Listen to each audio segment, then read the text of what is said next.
And now I'm going to throw on an instance of EQ8.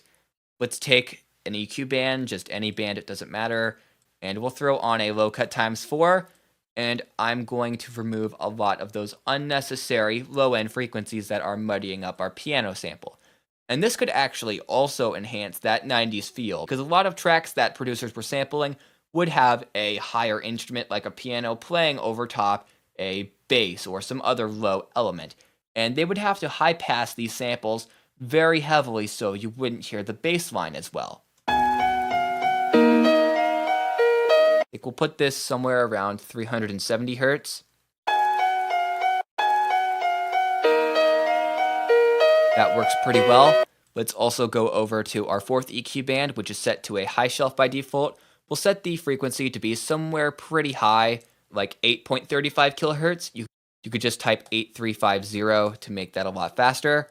And let's increase the gain to bring out some more crispness in the sound and also bring out some of those sort of lo-fi artifacts that we added.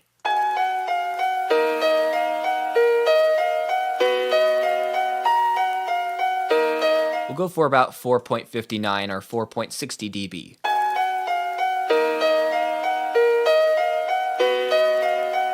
Now we're almost done with our sound. There's basically one more thing that I'd like to tweak, and this is the reason why I have this little delay panel open right now. Let's play our newly sampled piano over top some drums which I programmed earlier.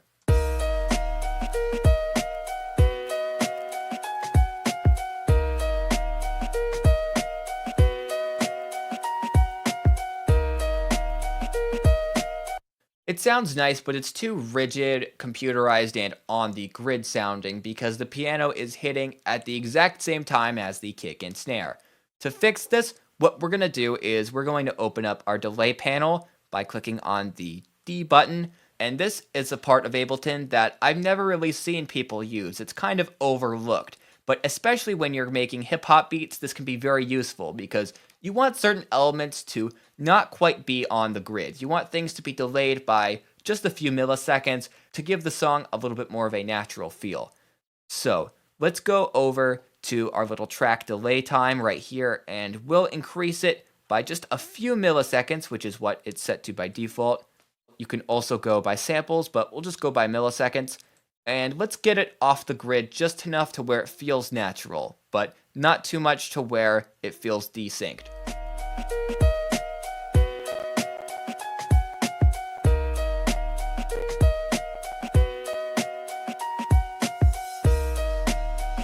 And I like it right there at 6 milliseconds. I think that's just the perfect amount of delay.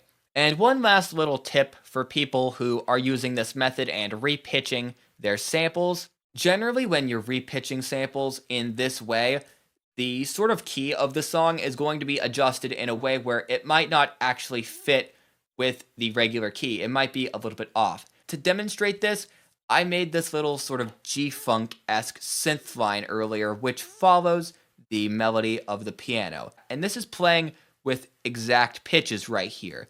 So the D sharp right here is just that, a D sharp with no fine pitch and no detuning whatsoever.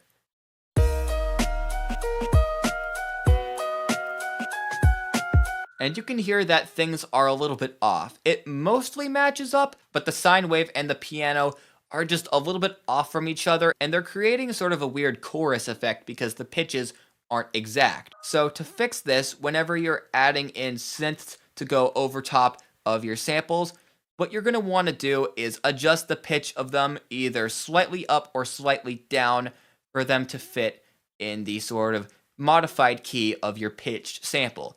Sometimes plugins will have a section where you can tune the sound in hertz, and other times you're just going to have to use the fine pitch. So let's increase the fine pitch of our one and only oscillator right here.